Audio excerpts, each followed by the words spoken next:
All right, guys, welcome to another episode of Lions Guide Podcast. And today I've got Mr. Matt Hanna on the show. And I met Matt. I stumbled across Matt in LinkedIn. There was this video came up, next one up. It was a great story about just reaching back and helping those who were climbing behind you as well. And I really related to the story. And I'll let Matt tell about his organization, next one up. But as I've reached out to Matt, I found that he's a freaking high performer too. So it's like win-win. Let's get this guy in here and talk about that philosophy, how he's serving the community and helping a lot of men out there, as well as talk about your success, your habits, and things that are serving you. So Matt, tell us a little bit about your background, where you come from, all that Sure. good stuff. Thanks, Dale, for having me too. It's for myself, I grew up in central New York, Geneva. I was a coach's son. My dad bounced around, was actually based in Baltimore in his early days, shipped out to Vietnam from Fort Holabird and coached football at Navy and Princeton University. So again, we bounced around as young kids, as a coach's kid. And my mom was a teacher for a number of years. And it was all right there at the house in terms of where my education kind of lied. My grandfather was a high school football coach. So it was sort of this teaching, coaching environment that I think was really super helpful for me. And I found my way from a small town, small public school to, kind of a larger venue when I started to look at colleges. And lacrosse was a sport that, I excelled at in high school, but again, played in a great area in central New York and upstate New York with, Hobart College and Syracuse and just a great history there. But I didn't know what I didn't know. And I showed up in college with, the ball moved a lot faster. Guys from certain areas, especially Baltimore, Long Island, now it's everywhere, just knew more than I did. The X's and O's were very different to me. I was, sort of the guy you give the ball to in high school. And then, as I got to college, I realized, man, I'm at the end of the line and I had a lot to learn. So, with all that, it was a great opportunity as a small town kid at a bigger venue at a place. I graduated from Johns Hopkins in 2002. I was captain of the team my senior year. But, even as I look back now at 42, there were a lot of struggles for me as an athlete, absolutely as a student, as a, relationship wise, how I developed friends, who I chose to be around, my social choices. It's not a world of regret, but a way that I look back and say, how could I have positioned myself differently knowing what I know now? And, I think that's part of why I do what I do today. I got into education. I knew that my senior year at Johns Hopkins that teaching was probably what I was going to do. And as I rolled through my college career, I had an opportunity to go over to England, Manchester in northwest England, which is a pretty tough city and reminded me a lot of Baltimore too. And as I went there, I was a teacher in the primary school. So I started in elementary school as an American athlete. They were bringing over former college athletes to sort of reinvigorate sports into their school system. The country had cut physical education. So I was teaching lacrosse skills to kids that didn't know much about lacrosse. They taught me a lot about football or soccer over there. I knew very little about that. So it was just a humbling experience at 22, 23 years old. And then I found myself back in Baltimore at 23, 24, teaching and coaching and really went right down that path I thought that I would. But, after 13 years in education, the things that I picked apart, is this guy from a small town that was, pretty diverse. I didn't understand growing up that I probably saw a little bit of how the world worked in terms of haves and have-nots and everything from socioeconomics to race. I was able to really look back to my childhood, see how my parents treated others, how my father coached, how my mother taught, how my sisters operated, and realize I was a pretty lucky guy in terms of growing up in a household that valued hard work, that valued togetherness and taking care of your business first and not worrying about everybody else's. So again, as I got into the teaching world, I just realized I think I had a moment at 34, 35 where I'm teaching U.S. history and school in Southeast Baltimore, and just realized that this was my last year. I was in the middle of the classroom, and I said it in my head. And I looked around. I was like, I'm getting ready to teach, the Civil War from something someone told me I needed to teach, and said this is how we do it at this school. And I thought, I'm not doing this again. I'm either starting my own school or I'm starting a nonprofit because something's broken.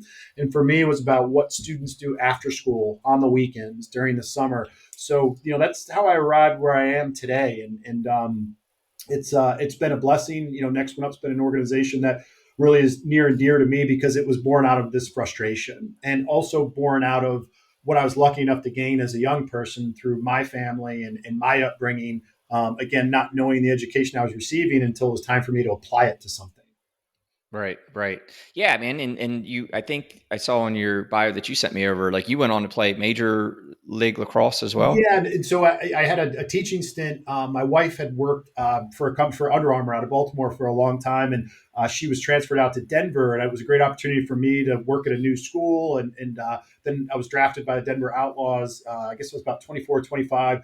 Played for 4 years, so I was almost 30, and had a great experience. We were owned by the Broncos, and so we got to play our games at Mile High Stadium, and it was 20. I played in front of 20, 30,000 people, and That's some awesome. games, of course, Major League Lacrosse. We go to some other cities. I play in front of five, and so I got a little feel of everything. But then we moved back to Baltimore, and I said, I'm not going to play anymore. I'm going to focus on teaching and education, and I want to start a lacrosse program in the inner city. There's just more I wanted to do, and I think I picked that up along the way while working in Denver. I was working at admissions at a Catholic school, an all boys Catholic school that was similar kind of in Baltimore, like Calvert Hall, just a big boys Catholic school. And I just started to realize again, a lot of haves and have-nots, students that struggled and why. A lot of it was a lack of a mentor, a lack of a male figure.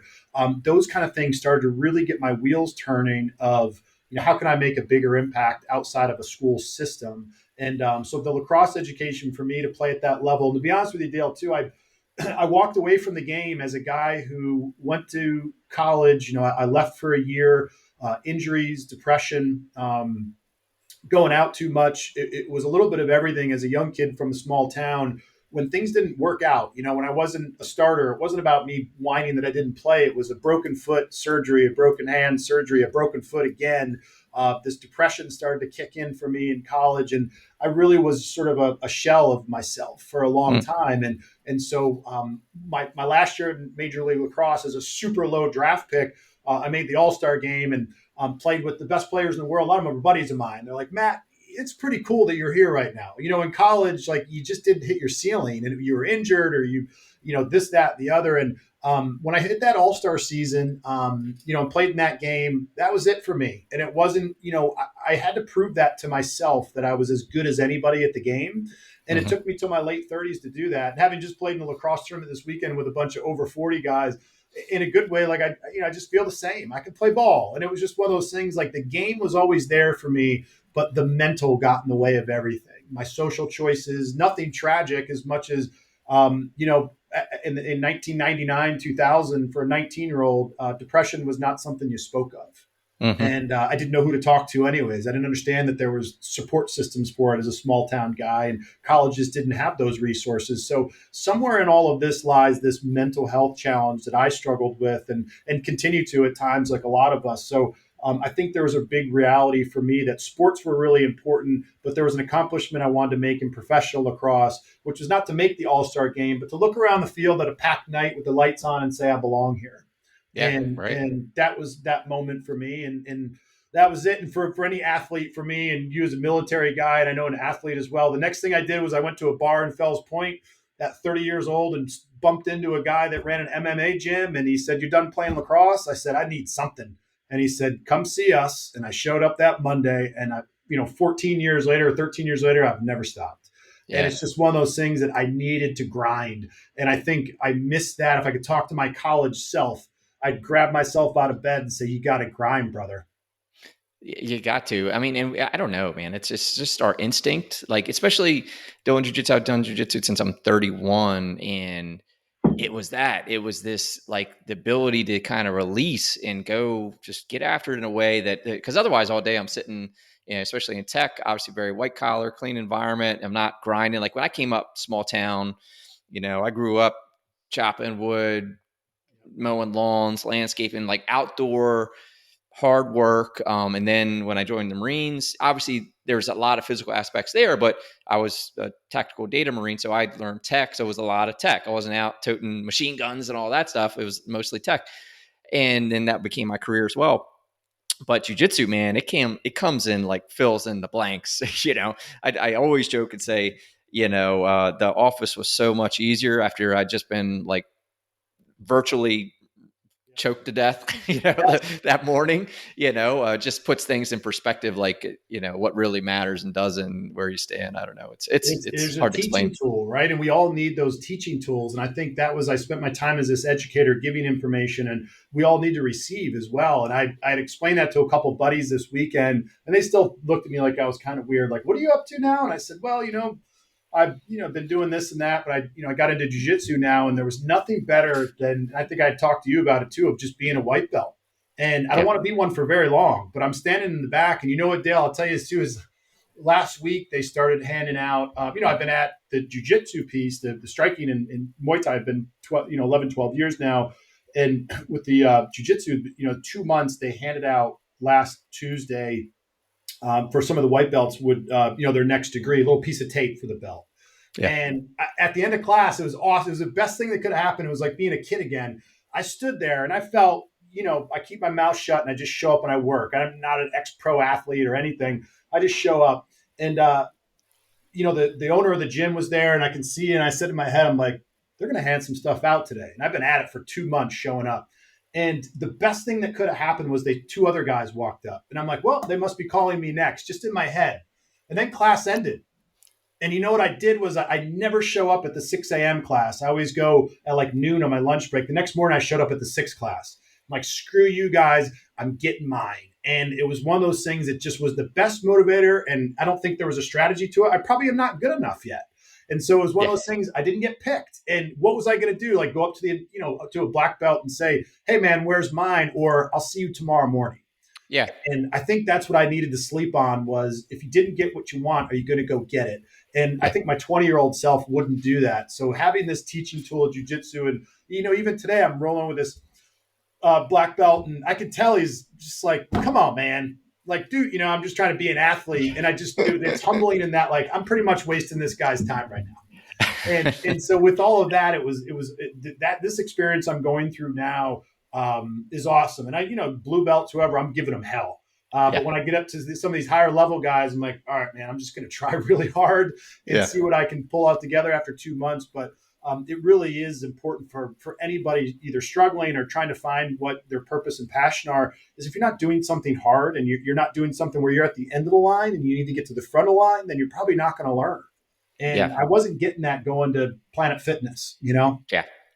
100%. It challenges you. You need that challenge. You need to be, because I don't know the truth and the science of it, but I feel like there's always an opportunity to grow, physically, mentally, and jiu-jitsu brings it all, man. I don't know if I told you when we first talked, but that's what got me into it. Was I went with, someone who was trying to go. I went to kind of buddy system it, and that dude quit in 2 weeks. But that first night I got my tail whipped by a 15-year-old. And I'm like, oh, and I was 31. I was 31 years old. And it was the instructor's son, of course, but roll with this 15-year-old kid, and he murdered me. And I'm like, oh no, I'm not walking around knowing that there's a 15-year-old out here that could just mop the floor with me. Because as you know, like that first session that you go to, you're helpless. Like you're helpless. And it's, if you can be humble enough to say, hey, I don't want to feel like that anymore, you'll fall in love with that. I mean, I agree with you. And I think the last thing on that, I was thinking that, the white belt thing is I explained again, is a humbling thing for a couple months, 6 months, year, whatever. But there is that point where I'm feeling, even in my head, where I'm like, get this thing off of me, get it off of me. I want another color. And I think that's what I learned from the Muay Thai world. There wasn't that progression of a belt system. And so I just felt like, I think I'm okay. And I sparred with this guy and that guy. But man, I'm remotivated in that with the jiu-jitsu world, because there's another level every time. And it could take you 2 years to get there. And like, are you really down for, a longer fight? And it's been fun, but someone had said it's a mental chess match with dire physical consequences. Yeah, I'm reading Grit right now, and I'm just coming across. Have you ever read that, Angela Duckworth's Grit? No, but I'm writing that down. I've heard that so many times. Oh man, it's a great book, and it's talking about. I'm going through a couple chapters now about youth, which I think you would appreciate. But identifying what installs grit, which she defines as perseverance, a combination of perseverance and passion. And but she was talking about the ability to stick with something for longer than a year, right? Really is a key indicator of grit. and it's specifically talking about youth and high school and things like that, that they'll enroll in these different sports, but they actually find interest and hang with it longer than a year. But you just made me think of that, because in jiu-jitsu, like, you got to hang in there, to get your blue belt, that, your white belt, you want to get to the blue, like, you got to hang in there, for Yeah. 1-2 years. And it weeds folks out, it really does. I wanted to ask, so tell me, if you don't mind, the depression piece that you were talking about, what was that? Was that, so you're in college, but Mhm. what's causing that? Is it just what I know you mentioned decisions, but I what's got think, your head messed up? yeah, in looking back, Dale, is anxiety and probably different forms of depression for me, or different levels, I should say, as a young kid, growing up in the 80s and 90s in a small town. I think was always present. I remember, just challenges, sleeping or getting worked up before, whether it was a game or a test, just the typical anxiety, and having that sort of baseline. And then entering college and, going again from a small town where I, played a bunch of sports and didn't really struggle for playing time, or, I was always coachable, and I didn't have expectations that I, was the man. But I certainly went to college and saw what it was really like. Like, you probably saw in the Marine Corps, like, to really get dressed down by a coach. What's that look like? And Mm-hmm. what is someone screaming at you and spitting in your face and bad language and getting thrown off the field? And the reality of what sports were at that level, I was prepared for it. I was up for the fight, but boy, it was when you combine, I think a team culture. And I think I struggled in my earlier years of college with a team culture that, maybe partied pretty hard, or, surrounding myself with some guys that, didn't last at the school. They left and weren't making great decisions. I was really trying to find my niche. And there certainly is a big difference between the guys that are high level competitors and then some young guys like myself that are just trying to find their way. And I think with, you add an injury or two in the mix, then you start asking questions like, where do I even fit in here? Mm-hmm. The worst thing when the depression really started to deepen was my freshman year. I started the first game, and it wasn't because I was going to be the greatest. A couple other guys were injured, and they're like, hey, Matt, guess what? You're starting your first college game. A year before that, I was at this tiny high school playing for a 500 team. So in my head, I'm like, holy crap, this is the big time. Whereas there's other guys I'm playing with, like, this is just lacrosse, man. We've been doing this our whole lives. And for me, it was a little more eye opening. But 2-3 games later, I realized I had a stress fracture in my foot that eventually had required me to sit out the rest of the season for it to heal. And there was a big change in me from being on the field in a uniform to someone saying, hey, rookie, go carry my bag. Or, hey, we don't have a seat for you in the locker room. Move. Or, hey, all the injured guys, you can't come to this game this week. And it wasn't that I, had teammates or coaches that were not giving great, messages. It was just more how I read it. As an 18, 19-year-old, I'm like, man, I don't matter. And the only thing that really I identified with, and I think I teach a lot of young guys this now, is, the different tools that you develop as a young person. I had assumed that the best tool that I had was as an athlete. I was there as a lacrosse player, and that was the worst way to go into a college campus. Is I'm here because of this sport, not because of Mm-hmm. this institution. And I think that was the hardest part. Is I stopped going to class as much. Like, which ones can I skip? Let's see which ones I don't. Oh man, I hate French. I don't want to go to French. Economics sucks, and I don't want to do that. And before I knew it, when the grades start to pile up, a couple C's, a B minus, a D, then you roll through the summer. And what was wild was the first practice of my sophomore year after that injury. The first practice, I went to take a shot, and a rookie guy just kind of threw a stick up at me, and it broke my hand. So I broke 2 bones in my hand right after, this was going to be my comeback in the fall, where I was going to prove to everybody I belonged. And then all of a sudden I missed, in the college lacrosse, there's fall lacrosse, which is scrimmages, and then the spring, which is the real deal. And I had to miss the entire fall as a sophomore. And then by the time I got to spring of my junior year, the wheels were off. I had, I put on weight. The college life of cafeterias and beer, and for me was the ultimate backslide. And it continued on to, believe it or not, that sophomore year, I got on the field a little bit. And then that following fall, so I'm going into my third year, the foot that I originally had injured had kind of healed, just broke and gave way, and needed surgery. So then that third year of college, I had to sit out the whole year. So it was a medical red shirt. So by that point, I played in probably 8 games in 3 years or 2.5 years. And so then I said, I'm done. I withdrew from college. I made some bad choices of just completely disregarding classes. And that's where the depression, I luckily at the time had a friend who literally got me out of bed and said, whatever's going on with you is not right. You're just in bed all day. And that was absolute just, clinical depression. And you top alcohol on top of that. Probably a social crew that, was inviting of it. Oh, Matt's fun. Let's bring him out. He's always around. He's always up for it kind of guy. And, for the most part, no major wrong turns or bad decisions, but it was enough that I didn't belong in college anymore. And I was embarrassed enough that I didn't go home, and lived on Long Island with a friend, and went from working at a McDonald's, driving a delivery truck, worked at a bar, worked for an awning company, installing awnings all over New York. And man, that was the reality for me. Was a couple coaches called and said, hey, I heard you're not in school anymore. I remember you. And what if I gave you a shot?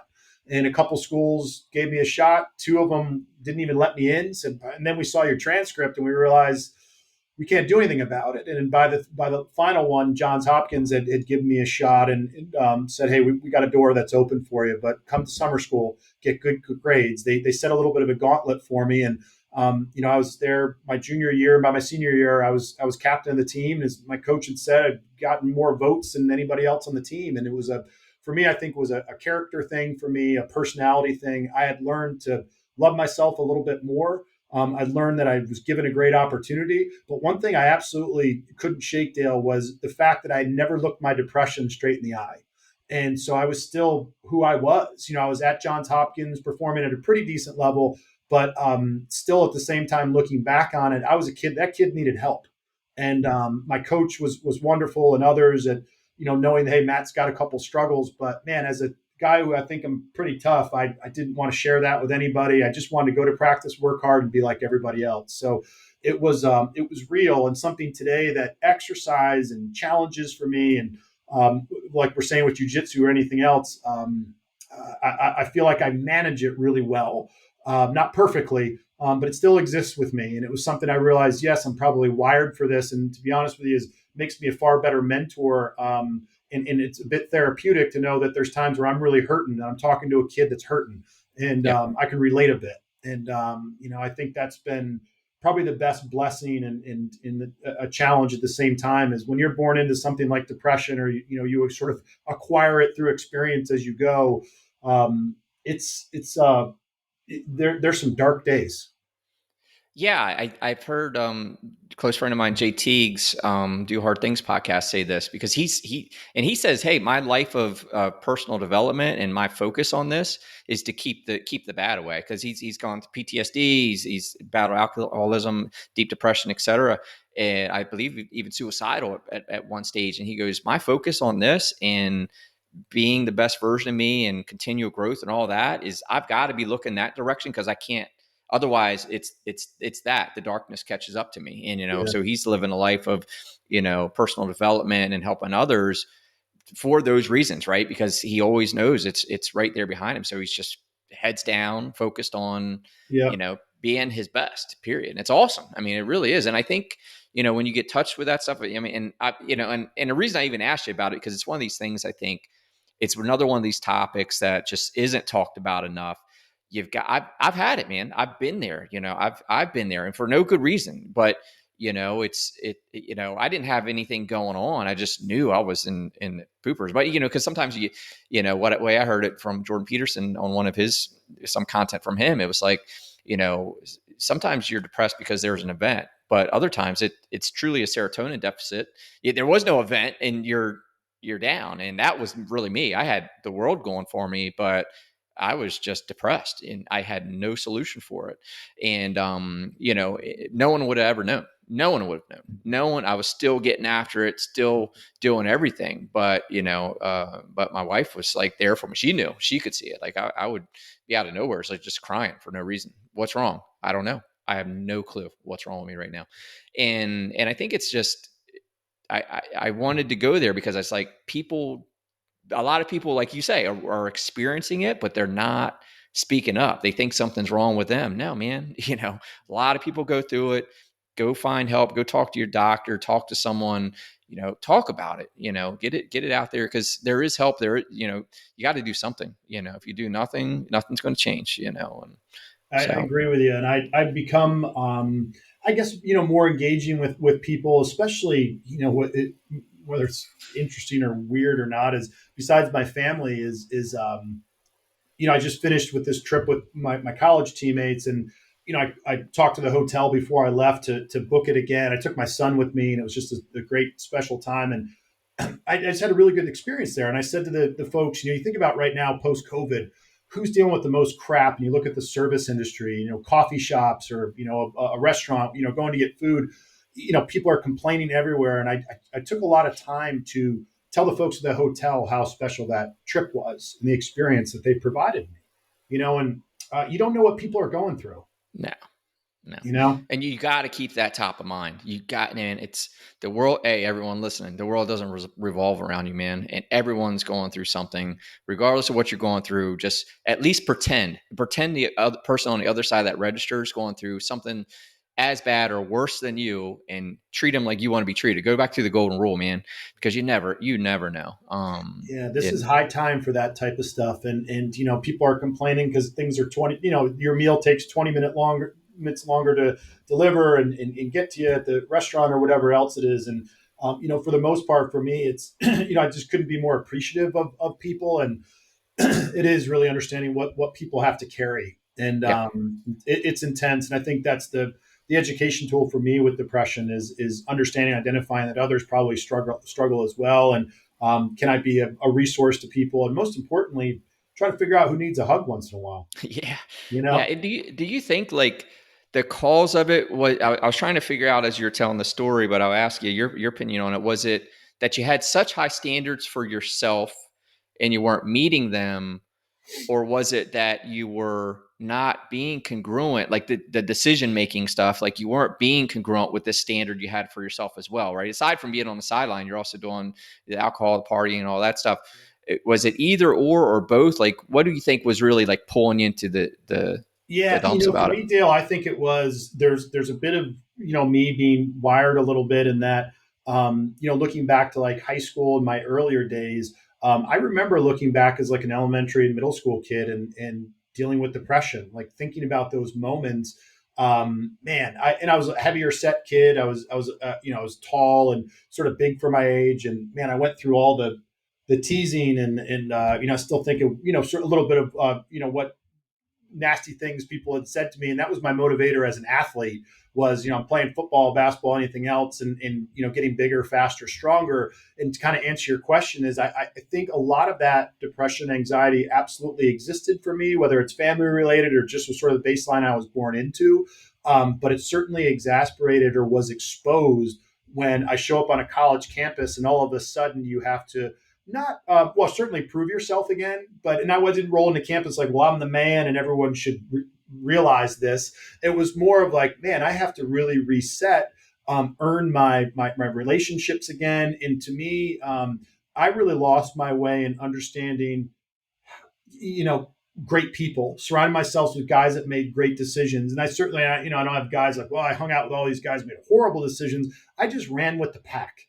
Like, hey, we're underage, we're all going to go into a bar. Like, who didn't do that in college? But for me, I started my, the anxiety, depression behind it was, what if I don't go tonight? Will I be judged? What if I do this? Will I have no friends? And so there was this follower mentality for me that is interesting at my age now, as my confidence grew, whether it was, through professional lacrosse, teaching, my work, my family. I started shaking that off. I don't, that's why I think I struggle. My only regret as I look back is like that young Matt Hanna is be yourself, be you. But I think the other thing, I was searching for who I was. And I have some journals from back then, and it was very similar to the journals as I was older and I was struggling.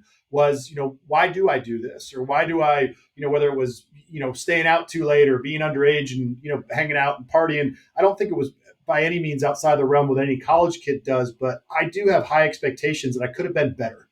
And I think that's really for me was, I look back, depression was always there. I managed it maybe with sports, but I certainly didn't live in an environment where it was okay or welcome to talk about. So it really smacked me in the face when you combine a new environment, fast-paced social life, injuries as a college athlete, and then overall just sort of being unhappy. My first school that I attended was Loyola University, and at the time just didn't really gel with I think with our coach and just the overall expectation that behave yourself, but just stay out of trouble. And I think I needed more than that. I needed mentors. I needed people around to say, before games and the week before games, everything else, we stay disciplined, we work hard. It was sort of like, let's see what we can get away with. And Yeah. that wasn't me. And I think when you live your life as someone that's not yourself for a number of years, in some cases there may be no coming back. And in other cases, there's points like I am of reflection today where I realize, what did that teach me? And sure as hell taught me a lot. I gained a lot of experience. I made it through. But I started to see some buddies that didn't make it through those years. And they're the ones that struggle now today a bit. And it was a rough go, but it certainly is that depression piece is so relevant to young men, young athletes. As we had talked before the podcast, young women. I'm a father of two daughters as well. It certainly is a reality too, but it's often overlooked as young alpha men. Man, a lot of us were hurting. Yeah. Yeah. Was that the hardest challenge you've had to overcome, just It is. mentally? I think, as I look back at any obstacles, and I think about guys at Next One Up that I work with, and I shake my head and think, man, the challenges that some of these young guys have been through. The worst is for me to think, yes, that depression was the hardest thing I've been through. But to sit down with a young man, I did that a couple of years ago. He's in the Army now and doing great. We sat down, and his household was just a disaster at the time, and on top of that was dealing with similar depression that I dealt with. So I Mhm. thought, man, behind, as a young college kid, I had my family behind me. I had a couple bucks in the bank. I had hot meals to eat. Here comes a kid that has almost less than nothing, and he's also dealing with the same thing. And that really level set me and realized that, one, how good I have it, how blessed I feel, and how this depression probably was the best thing that could have happened to me, because you always realize that there's somebody that's got it tougher. And I think my son last night was crying because his sisters were away, and he started sleeping with my wife and I. And I'm looking at my wife like, this is bad. He's 6 years old, and like, get him back in his room. And we kind of laughed with it. But last night he came in, he's like, my bed's not comfortable. That was his excuse last night. And I rub his head and say, Dad knows some guys that don't have beds. And those guys? And he shakes his head. I said, I got guys. And so with that, my son can struggle with anything that he sees, but one thing that will always be provided to him is his basic needs. And so I think it always shows. And that same kid that's in the Army, he just texted me last week. He just got to Fort Lewis last Sunday, and that relationship's there. It's strong. And so I think for me, I can show my kids, I can tell them my experience, but then I can also attach it to something even tougher. These Next Mhm. One Up guys are way tougher than me.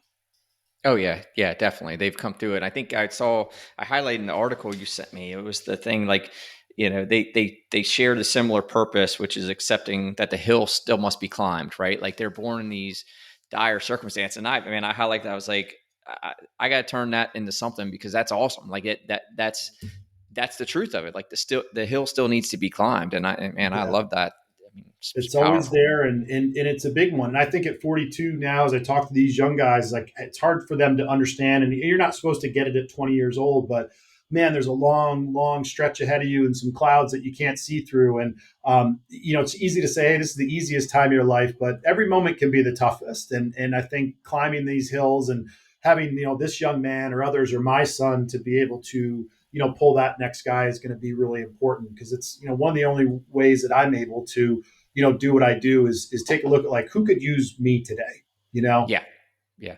No, and I guess, like, in just to round this one out, what was different in your senior year? Like, what changed for you to pull yourself out of that, to go from, Mhm. working at McDonald's, get called back, go to Johns Hopkins to be the captain on the team? Like, what was the difference between the captain of the team and the Matt from prior? I would say, honestly, it's easy answer, as you started to ask that question. For me, it was culture and coaching, and the culture of the team shifted for me at Johns Hopkins, where um, you know attitude and social choices, and there's a big difference between, if you try to sneak a beer in, on a Thursday night before a Saturday game, you would not be on that team anymore. or if you got into drugs, or if you got into a fight, or just made poor decisions, at the end of the day, we all have to answer to somebody. And I think, I was blessed enough to have a coach and teammates, especially, and these are the guys I was away with this weekend. All my Hopkins teammates were in our 40s now, and we play together still. And I think that's what did it. Was I look at all these guys now, and we all have different, nobody's perfect, but I see a bunch of great fathers. I see them with their wives and some wonderful kids. And it was interesting too, Dale, is like this hotel, you picture a bunch of, lacrosse guys and families show up at this hotel in Lake Placid. And the security guy came up to us Saturday night and like, oh, we're all in trouble. That, dads are all having a beer outside. The kids are still running around. And he said, honestly, this is the best behaved group we've had here in a long time. And I think that was a reflection of a lot of us as fathers. And so that was just something that was great to hear. And to answer that question again in the long way, I surrounded myself with really strong character and great people. And these guys are all successful college lacrosse coaches. Some of them do this, do that. But man, at the end of the day, placing yourself, and I tell that to our next one up guys that are choosing colleges, is think about the culture you want to be surrounded with. What are these players like? When you go out at night, what do you see? How do they act? How do they treat women? How do they treat their roommates? Or the guy that on the team that has a broken foot, how do they treat them? Because I think, my first time around, I didn't feel it. The culture wasn't there. It was sort of, as I was saying earlier, do what you need to do. Just show up at the game on Saturday. And that was something as an 18-year-old kid that was battling, probably some precursors to depression and anxiety. I needed something stronger. And I think my teammates at that time gave me the backbone and wouldn't let me stray. And they created a comfortable environment where they understood that I might have had a couple struggles. And I would share that once in a while. It's like, hey guys, I'm not going out tonight. I'm feeling pretty down, but here's what I just want to accomplish a few things. And honestly, check in on me tomorrow. Nothing dire, but I'm staying home tonight. And I think those guys were like, great. They were still respecting me for my decisions. And that culture and the ability to have, around you peers that can be your mentors as well. It's just reflected again today because I could pick up the phone and call those guys at any point. And that was a huge shift of who you choose to spend your time with is going to determine who you are as a grown man. Yeah, it's powerful, right? Because you mentioned the fear of missing out, right? Part of getting drug into the bad stuff, like you're afraid to miss it because you didn't, and the fear of missing out, and then the resultant fear of judgment. These are all real things, but just we all fall victim to them. And I'm glad you call it out, right? It's like, hey, man, like know what your prize is, know what you're after, know what the best of you looks like, and always check, like, and is doing this congruent with who I want to be?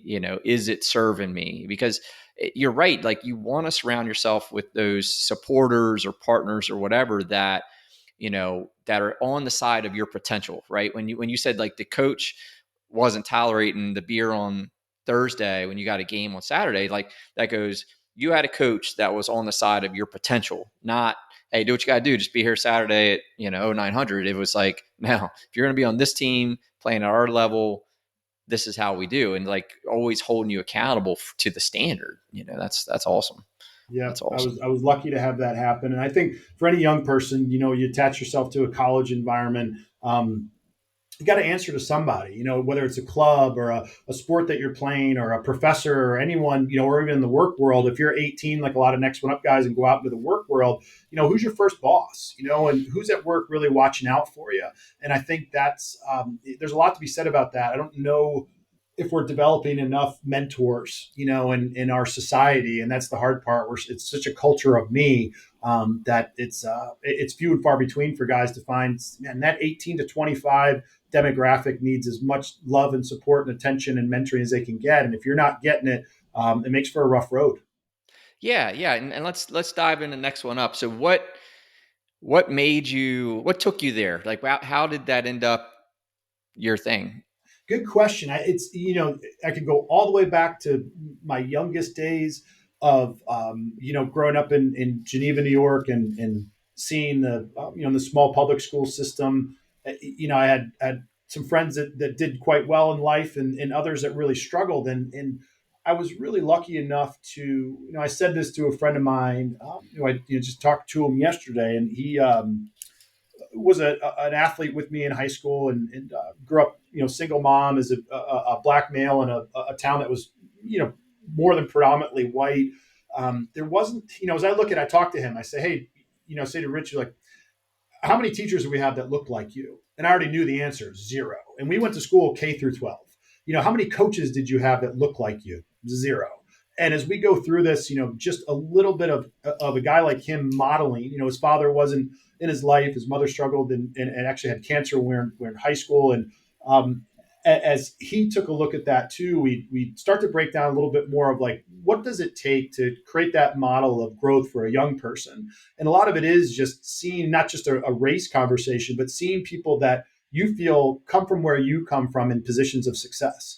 And, for me was thinking a little bit more about that. As I went off to college and all this stuff we're talking about, my struggles, he went off to, I guess it's like 16 years in state prison. And I visited him once and sat on Christmas morning with him, and he didn't know I was coming. And, he had a couple of years left. And I just sat with him and we cried. And I said, I developed this program, I think, because of our relationship. It's not sitting here. We already wrote to each other, so we knew what each other was up to. He was proud of me and I was supporting him, sent him a few bucks here and there, but it was all just relationship based. And I said, I think this is why I'm doing it. Now that I look back on it, was I had a lot of friends that really struggled and they didn't look like me.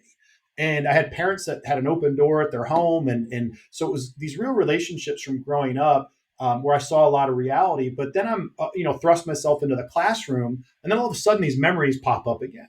I'm at a predominantly, white school in Baltimore, at a private school, and I see some guys that I know, are taking the bus, or, they have a single mom that's dropping them off on their way to like one of two jobs. And so I started to think, I've seen this before.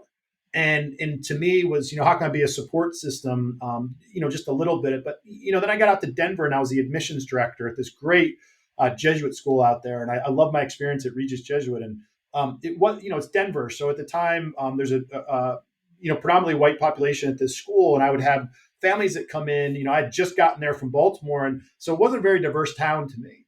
And so as I looked around, I thought from a recruiting standpoint too, at that school, I was like, how do we find an environment and experience for every student here where it's accessible? And I realized whether it was bus lines or, single parent families or whatever it was, but there was a young man named Carzell Vickers, who's I think is in Denver now. And I kept in touch with him for years and years, and his brother and his mom and his dad. And he really set me off of going, this is probably in 2005 or 6, where I thought, man, he didn't make it at the school, but he got in. And man, I did anything I could to make sure that he felt supported. And so I just thought, man, there's a nonprofit in here. I didn't think from a business standpoint, but like, how can I take what I love doing the most, which is, and this wasn't I identify young men of color and try to support the hell out of them. My office was packed with teenagers that just want to talk.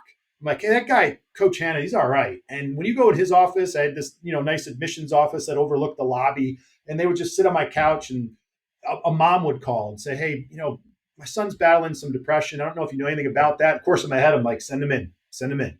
And so for me, it was just youth and young people. But when we went back to Baltimore, I looked at some McDonough and Gilman and some really great private schools. But I said to myself, what's the hardest? It was like going into the city.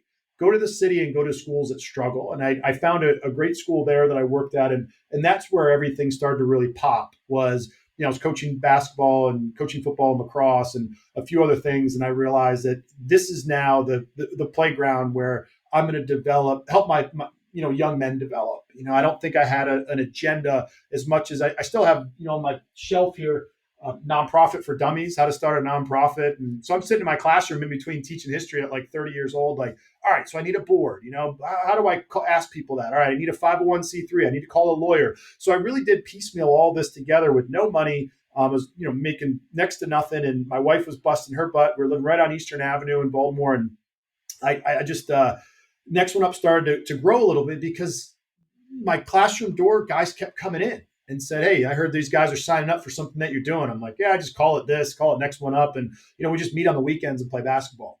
Great, I'll do it. And I started to realize that absence, that lack of, we call it stimulation, call it opportunity or whatever, started to bring more young men into my classroom and guys saying, man, I want to hear more about it. But this really was a culmination of experiences for me that ultimately got to the question of what are you doing when school's out?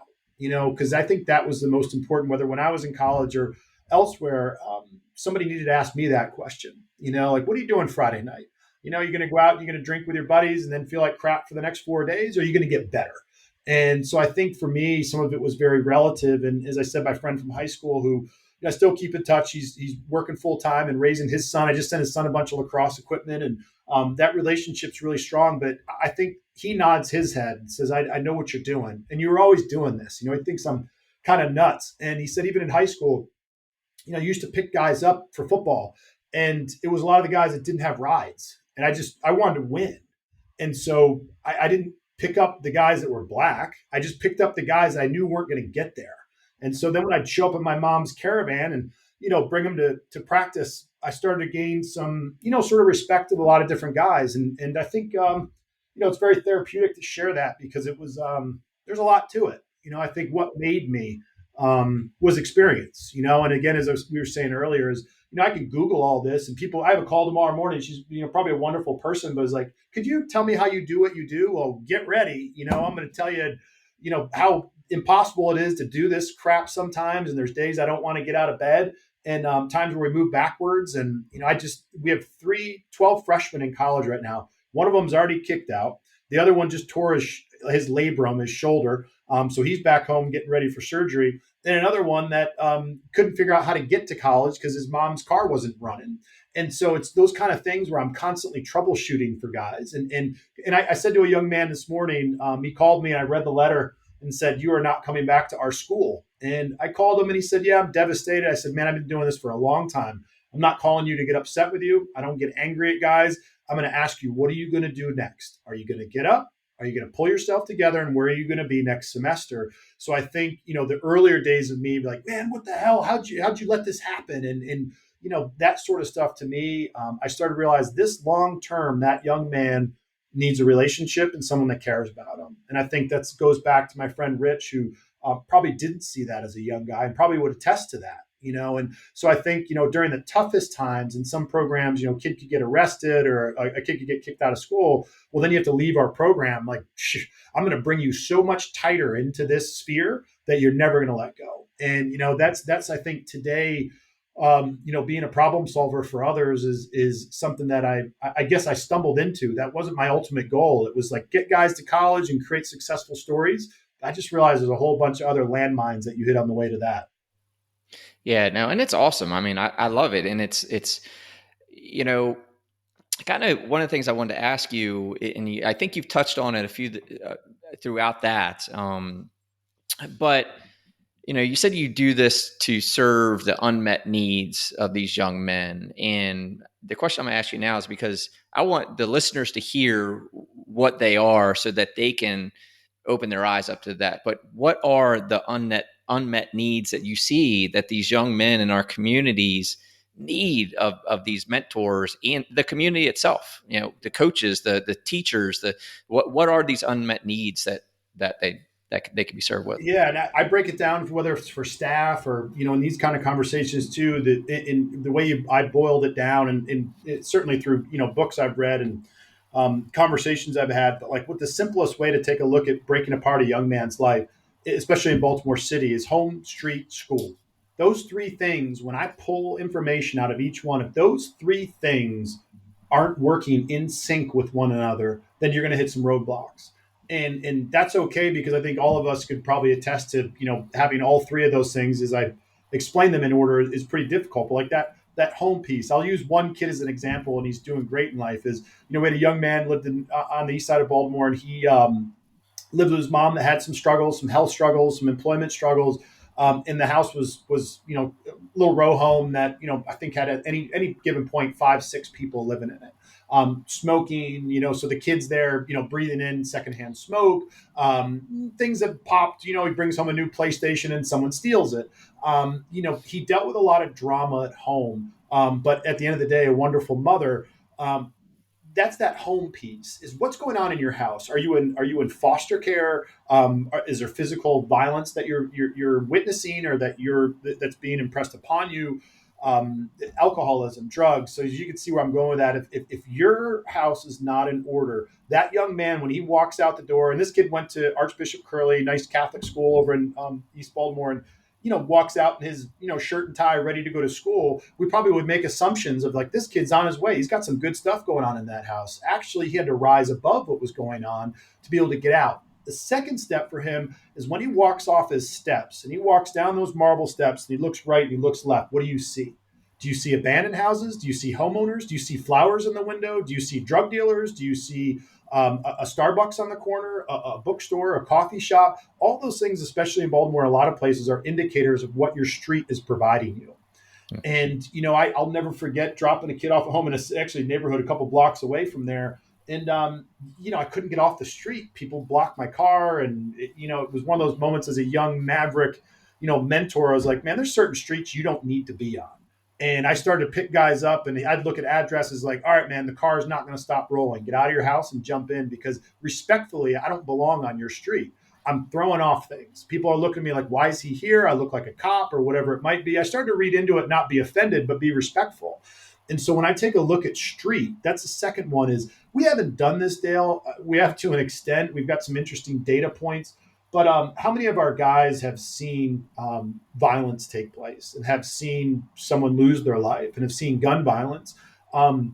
That statistic and that piece really defines that street piece. When you look at what these guys need, is they need stable neighborhoods. Now you're getting into the depths of politics and socioeconomics and things where I know that I can fix this guy's situation, but the street as a whole, I look around sometimes too and say there's a lot of work to be done here.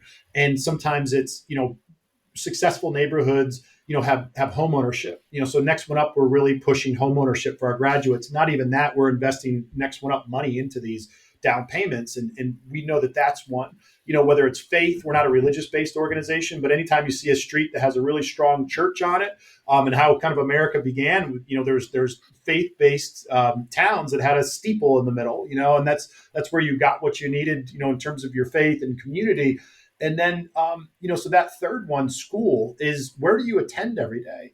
And, that young man I talked to this morning who was heartbroken that he was just asked to leave only after a summer program, a really high level institution.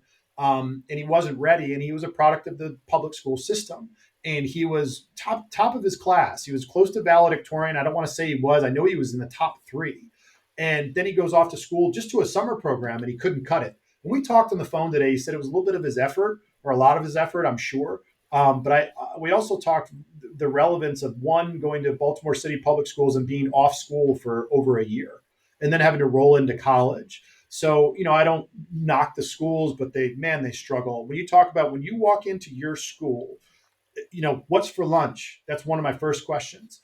And then the next thing is, as you roll through your day, I'll ask a kid, how many fights do you see in a week? If a kid says 5 or more, or a kid says 5 or less, there's some guys that go to private schools that we support them and sending them to.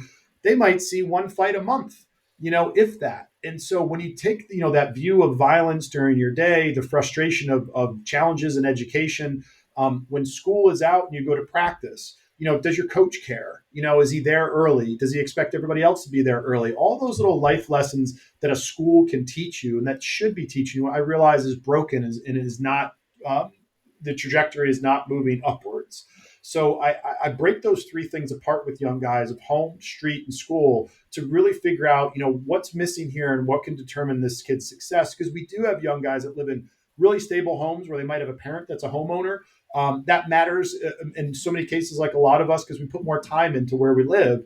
And then that second piece is a street. We have some young guys where the parents said, hey, I have the means or the interest to get out of this neighborhood. And that kid has a park near his house. And that park doesn't have, isn't crime ridden, or the park doesn't have, violence that exists or drug dealers that have taken over the courts. That's reality in Baltimore. And so I think guys that have the street thing figured out. And then the third part, if we have a guy that goes, works hard in school, that home and that street piece typically lead to that kid going to a better school. And so, whether you're at Poly or City or Calvert Hall or Mount St. Joe, you name it. But those 3 things are the easiest way when someone sits down with me and says, how do you pick apart how to support a kid? I look at those 3 factors.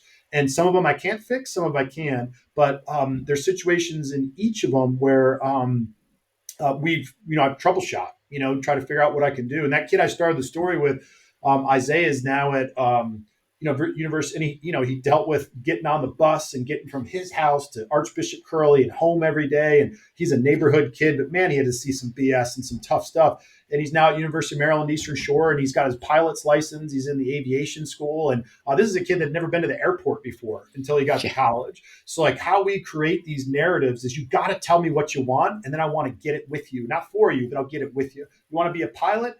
Walk out your house, keep your blinders on, get to the bus. If you're having a hard time, we'll send you an Uber. We'll do whatever we got to do to make sure that you can bypass whatever these challenges are. Again, home street school. If we have to get you to a boarding school because things at home are a total mess, we'll get you to a boarding school. It won't solve everything, but if it's your environment at home that's challenging you, or your street or your school, then let's get out of that school. And that's where we really sit with guys and try to figure it out. But it's kind of our driving force in how we create content knowledge for this. Yeah, that's awesome. And I guess I've heard you mention a number of things, but two things I wanted to ask you was, I've heard it said that you've evolved to serve those who are most committed to their future. So I wanted to kind of know who you're supporting and how you identify them, because obviously there in Baltimore, there's a ton of people that need support, obviously, in a place like that. But with regard to who you're serving and how are you serving? So I heard a couple of things like support on rides, down payments, like who are they and how are you serving them?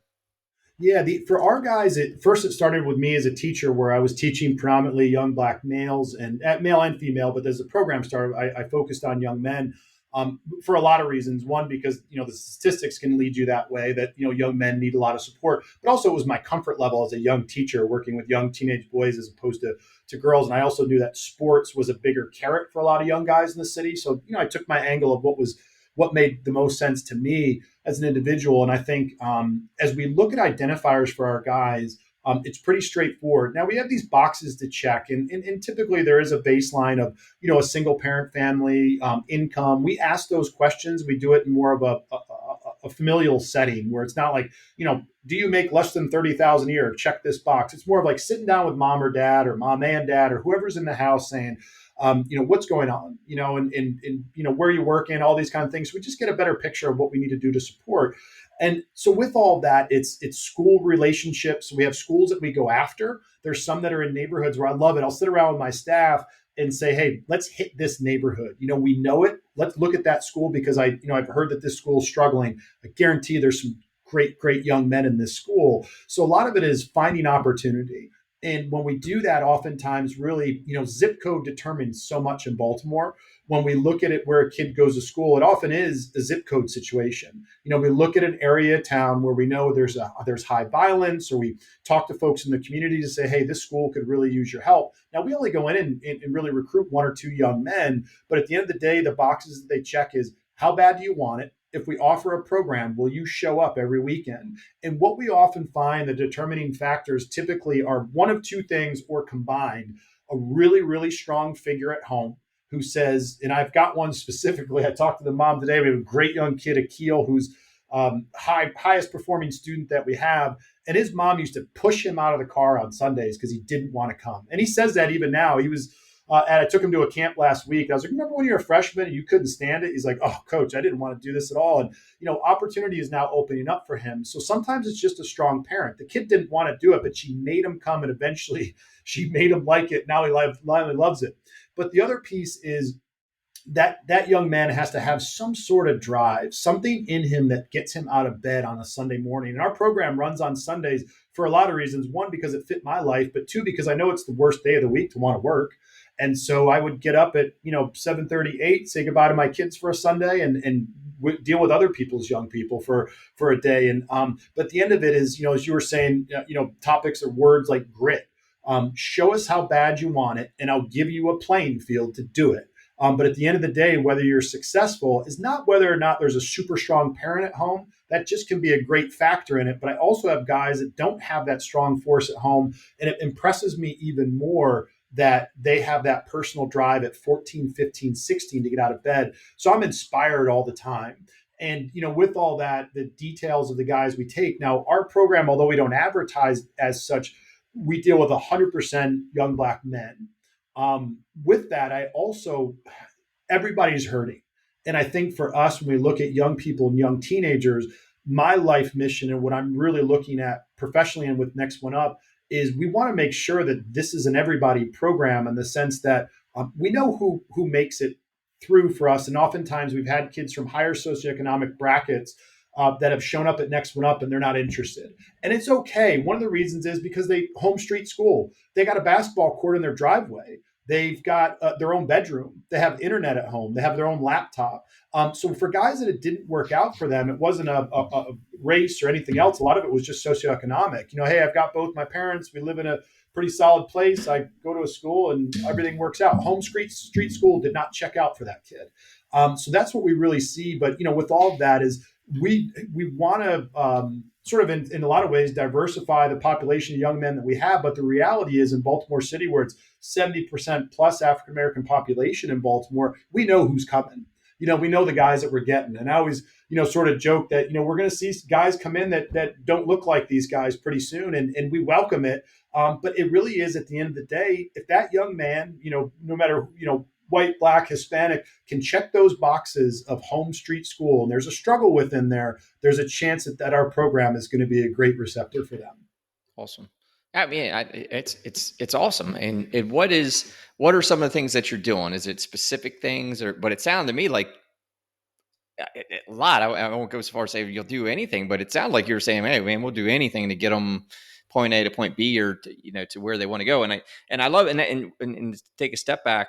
I love what you said because that's what I was trying to affirm, which is you're looking for those who are looking for the help. They want the help. They want more.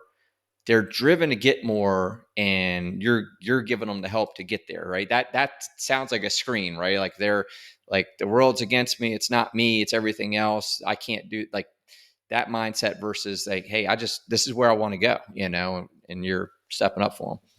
Yeah, and I think with that it's sort of this whatever it takes mentality, and sometimes it's easier to do through storytelling of God, it's like the young man I mentioned earlier who shows up. He lived in a group home through high school, was a good student and good athlete. He's at a college in West Virginia, and his first practice he tears his shoulder. He calls me and says, "What happens next? Like how does this work?" So for me, it's the reality of it when these young men become men, these sort of 18 and over or whatever we determine that they are, they just have real life questions, like, hey, I'm headed back to school, but my mom's car's not running. Well, send me a enterprise rent a car, send me a quote. I'll pay it. I'll make sure she's got a car to get you there. Like nothing's going to stop you from getting where you're going because you've been working so hard for 6 years since you joined the program. So a lot of our older guys see these benefits. Isaiah, the young man that's a pilot, it costs him $5,000 a year extra as a student to be in the aviation program.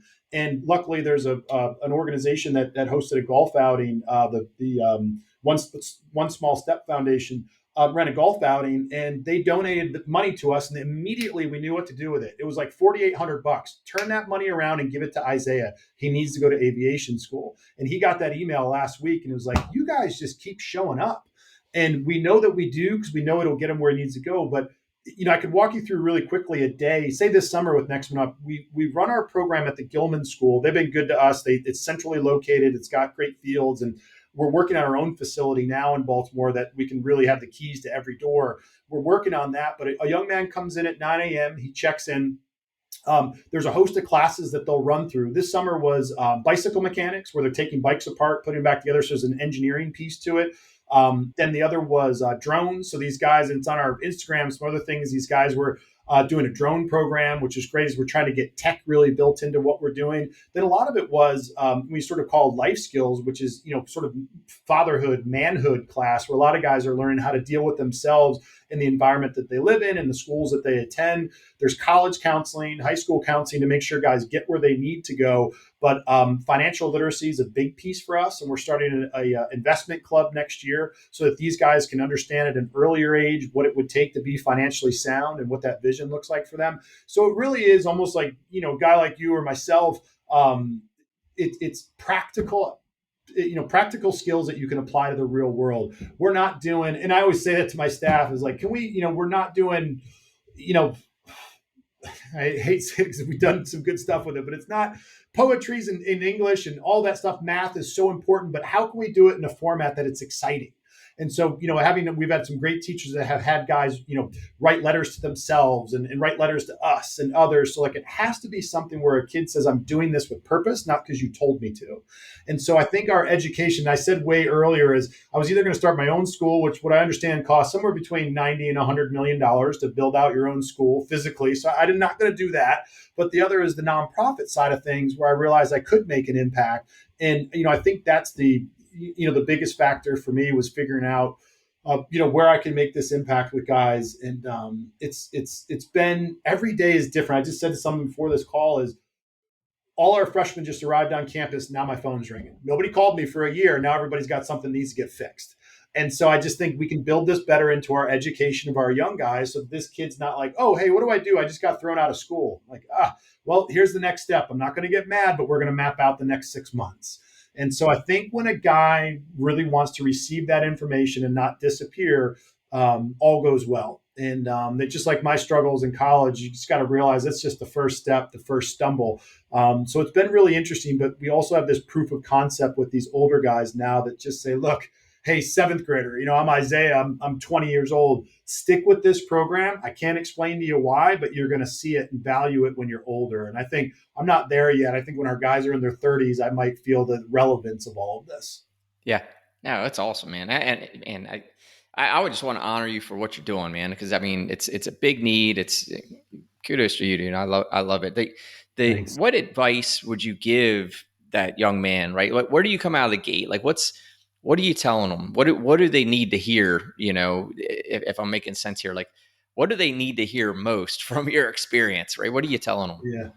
Well, I'll say what they need to hear most. And I said that to this young man this morning, to great kid, to Keith. And I said, you just got asked to leave school the summer before your freshman year. I said, I got asked to leave school the November of my junior year.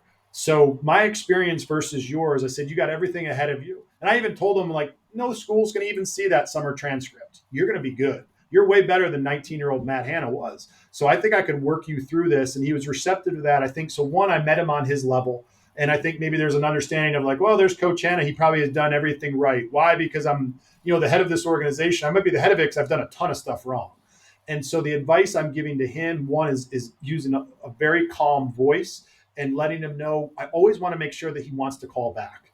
And it's not, I've known the guy forever, for years now. And I know his mom. And so it's just one of those things. I said the same thing. I said, if your mom's having a hard time with this or has questions, tell her to call me. I sort of insert myself into the family in a really appropriate way of like, I'm only here for this. I'm not going to tell you when to wake up and anything else. It's on you. But at the end of it, besides just lending my ear to a young guy, is I finish conversations with most guys. And this is, I think, probably the most powerful, but to me has become commonplace. I'm not getting used to it, but I finish and I say, I love you. And that kid will always 100% of the time respond, I love you too, coach. And at the end of the day, that's something that I didn't test it out. It's like a kid said that to me one time. I'm like, man, these guys need love. And as teenage young men, there's a way that it can be said. And however it is with each kid, like, hey, love you, bro. Love you too, man. And then he just hangs up. And sometimes it's tears. Sometimes it's more of he just needed to hear that. And I think with it creates this longevity of relationship, because Keith is going to call me when he's 25 and his wife is pregnant and he doesn't know what to do about it. In terms of like, I'm not making enough money or all the struggles any man goes through. My hope is that first call at 18 of, hey, I have to leave school, to, hey, I'm 23 and I just got fired from a job, or, hey, can you read my job offer in my contract? I love doing that for guys, but no, push back, ask for more. That's BS. So I think what I'm doing is opening up pathways for future conversations. It's not strategically as much as I know that this is how life works. Is the same people that you ask advice now when you're 18, I hope are the same people when you're 38, and an evolving network of people. But man, just listening, shutting up and listening. And which is why I find, I don't do a lot of podcasts, but I find this just great to be in a platform where I can speak, because I don't share a lot of this. I guess even my wife is just like, oh, good day, bad day kind of thing. But I'll tell her about these guys tonight. But there's times where I just don't want to bring it to the kitchen table. Sure. And so with all that, it's telling someone how much you love them. And I think it's just, it's something that's missing for a lot of young guys. Yeah, that's awesome. Now, and I was writing it down. I was hearing, and you tell me if I'm wrong, like, be authentic, be relatable, give them quality mentorship with love, Yeah. right? Yeah, Yep. that's And it's, awesome. going back, I say that to anybody. And you said earlier too, like, sort of living in Mayberry. And I joke with my kids and, they think they got it tough. I'm like, man, you live in Mayberry. I'll say it to my kids. And when I look at it, going back to where I grew up, or just how I did in an environment, public school, I always remember like sitting in the cafeteria and everything else. Man, I learned the art of relating to others at a very early age. Being an athlete on the football team or basketball team or whatever, there's always like, Geneva High was like, there's the black guys at this table and the white guys at this table. I was the one that mingled. I wanted to go sit with those guys because I played a little bit of football, I played a little bit of basketball, and they'd look at me like, what's he doing sitting here? And at the end of the day, it was like, those are still my friends today.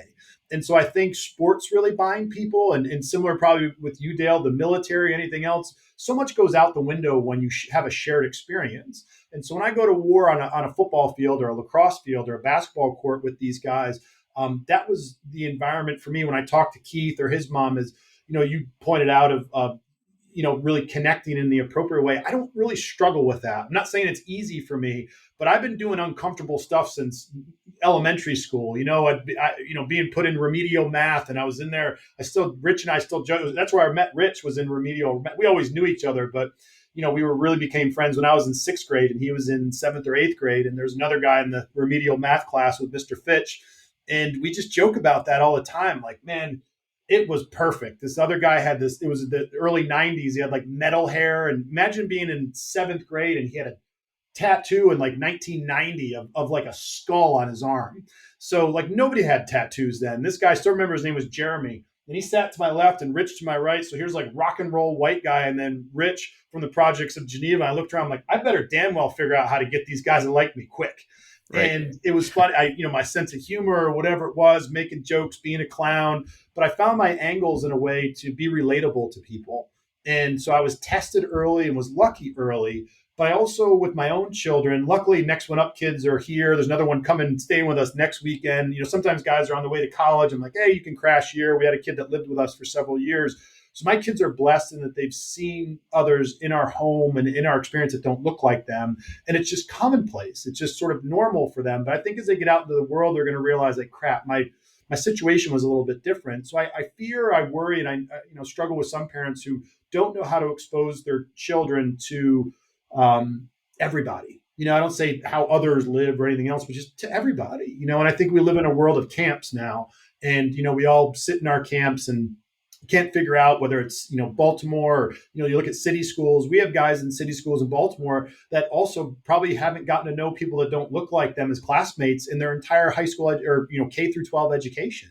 So there really is a dividing line, unfortunately, that we see everywhere that is hard to give advice to folks on how to expose yourself and your kids to it. But it certainly is through mentoring. One of our goals with our new facility at Next One Up is to have folks come in and help not serve meals, but like cook dinner with our guys. We're going to have a kitchen in there. Come make dinner with the guys. Bring your kids and understand you can have these great conversations like I have. And again, it's and you probably did the same in the military. You certainly learn how to navigate when some guy's next to you has a totally different background than you. Oh yeah. And so I'm lucky in that sense, but I'm not inspired or whatever the word is of the future where we're living now, and that I think schools are still really struggling with how to really create connections. Yeah, now, and I think we all are. I mean, we're like, as society, we're connecting. We're not connecting the way we're meant to connect. Like we're meant to communicate with gesture, and not just our words, but gesture, tonality, right? And we habitually don't anymore. Like we don't have a lot of practice with connecting with people properly, especially like in person now. And the net result of it has been we don't introduce ourselves to strangers and go, "Hey, I'm Dale. What's your name?" Like we don't. It's tough. Yep. It's tough. I agree. And it's whether it's, social media and the internet and, the world's feeding us assumptions all day long. Yeah. And not how many times at the end of it, we're like, you size somebody up and like, what a great person, what a great guy. And I had it wrong or, whatever it might be. I mean, it's the same when a kid walks in the Next One Up. I always have the same, whether it's sports or the military or their first day on a job. I always, I learned this from my teaching days is, whether it's the first 6 months of class or the first 6 weeks, I don't smile a whole lot. And, I want to make sure that student knows they're in my class to learn and I'm not to be messed with. But at the same time, once we cross that wall together, I'm going to be your best friend and best ally. And I Yeah. think that's what I love at Next One Up when young guys come in is they see a whole host of people that they get greeted by. And I very quietly am like, oh, that, I don't introduce myself. I'm Coach Hanna. I'm like, all right, who's this guy? And I don't have people say like, oh, that's the founder. That's the guy that kind of runs the show. This is more of like, I'm just a guy in your network and you're going to determine whether you like me and I'm going to do the same thing. And a Yeah. lot of it's going to be through shared experience. Yeah. No, I love it, man. The on the high performance side, because you're doing so much, you started this in at church. It's a nonprofit organization. It's so on the high performance side, what if someone were to ask you what makes you successful, right? What are you doing that you feel is making contributes to your success and you won't compromise on it? What's the habit? What are you doing that's making you successful? Yeah, I think for me, Dale, is I never is I have an answer for you, but for me is like which one, because for me it's like my motor doesn't stop, and I pause because I don't always think that's the best thing, because you try like probably yourself very much, you try laying on my pillow at night and there's this like, man, there's stuff I gotta fix right now, and my wife, she'll be falling asleep and she can see in the dark room like, oh, there he goes again, and I don't stay up all night crunching stuff, but at the end of it is like when there's an email I didn't send or a problem that I didn't solve or a message that a kid needs to get from me. I think it's that, I wake up in the morning. I did that today on a Monday morning. And sometimes it's Mondays. I think of the day that most people don't. And so that's the day I do. And so Mondays, it's usually my 6 mile run, not my 4 mile run. And this morning I was up at 5:15, just emails. And I wanted to get all this work out of the way. So creating a schedule that I knew at the end of the day, as I'm talking to you, that I felt like I've accomplished several things before I even connected with you. And so I think, for me is what gets me out of the bed is, clearly I'm dealing with other people. And there's also not a financial model for me where I'm truly benefiting. Stock options or whatever else, motivates folks. For me is human capital. The idea of, can I get this guy that just got kicked out of school to the right place? I'm not done yet. So now tonight when I lay down, my wheels will be turning about him and think about where can I get him in 5 years and will he do it with me? So I think a lot of motivating factors for me is that these relationships, you can't just stop them, because for a lot of guys, some people did stop relationships with them. Someone did Yeah. leave. And Yeah. so sometimes I get overwhelmed by the longevity of these relationships of like, can I always be there and will I be? And I start to prove to myself like, yes, I can. But a lot of it is, my motor continues to run. And I think when I sit at competitively, I'll go to nonprofit meetings or connect with other folks, and I'll just look around the room. And I think when you and I first met, I said this, about martial arts or jiu-jitsu or anything else, is I'm not the best in the room, but when I look around, I'm going to take each of you out. And, and I say that in the most positive way, in that, like, if we're fighting over fundraising money, to build a center, and you are too, or, your message is that you're changing the world or whatever, I think you can have that message. We're going to do this low and slow for a long time. And I think for me, again, I look around competitively and I think about how can we be the best. And for us, Next One Up wise, is that data? Is it the statistics we provide, or is it the fact that in 5 to 10 years we'll have a bunch of 30 somethings that will really say that this program changed the course of my life? So I think that's what drives me all the time, is that I'm doing something that's purposeful. I'm doing something that I love, and honestly, like a lot of us, I'm doing something that there's days I wish someone else would take it from me, and because I can't keep all the weight on me. And I was there's a funny story, sort of on the religious side of things, where I was coaching a team in East Baltimore, and we played against I guess it was a team, I think a Fellowship of Christian Athletes. We had a scrimmage or a game, and they murdered us. It was probably 25-0. I still remember that being 20+0. And the guys had their heads down, and this parent could hear me bring guys in, like, don't look at the scoreboard. This is all about you getting better. And a lot of my development, my philosophies of like, you're here, no other kid is here. We were way out in Harford County somewhere playing. And a father came up to me and handed me a Bible after the game. And he said, looked at me, and he's pretty emotional. He's like, you're doing God's work right now. And I took the Bible, I looked at him, and I was like, well, then you do it. And I just wanted to get on the bus and leave, because I was so frustrated, because we were like 0-15. But what's funny is I still have that Bible in my car. And it was one of those moments for me where I realized, like, yeah, someone else could be doing it, but there's times where, like, if not me, then who? Yeah. And so I think those are always reminders for me of why I do what I do. Is sometimes someone recognizing that you're doing something special when you don't know it. For me, I Sure. was a high school teacher and a coach, and what else was I going to do? Like, let all these young athletes not have a lacrosse team? I'm going to build one with you, for you. And when we get beat in a game, I'm going to be pissed just like you. But it was just interesting as a parent stopped me, and I appreciated it, but I'm like, I'm here every day with these guys, and we're not winning. And I just realized there's more to it, because those guys that are on that team now, I still keep in touch with. And Yeah. so it's some valuable experiences, but I think I've got a drive in me that I've developed as I became a parent as well, because I understand and see modeling is so important for young people. That, man, if I'm garbage at home, then I'm going to be garbage with somebody else's kid. Yeah. And some of that's just physical too. So it's I go to a rec soccer game with my daughter, and maybe I'll talk to some other dads, and they're like going out to hit golf balls or something like that. And that sounds cool. Everybody's got their hobbies, and I think, well, I'm going to go to the gym and probably wrestle somebody tonight. And so, because I want to show up tomorrow night at soccer and be better. And your golf game is probably better too, but I want to get physically, mentally, in so many different ways accomplish something. Also, it started to really help me with Next One Up guys. Like when a kid calls, this guy today complaining about something, and I was like, I already been in the gym this morning. What have you done today? And so for me, is just do it in a way that's appropriate and encouraging, but let them know that you got to win every day. Yeah. Yeah, no, it's like, I mean, you're a great influencer, right? You've modeled the way, you challenge them, right? You're doing all the things that they need. And you're right. If not you, then who? Until you can answer that, you got to keep doing your thing, man. But you Yep. are doing great work, man. It's awesome. So to round it out here, what's, how can people help Next One Up, and connect with you in that regard?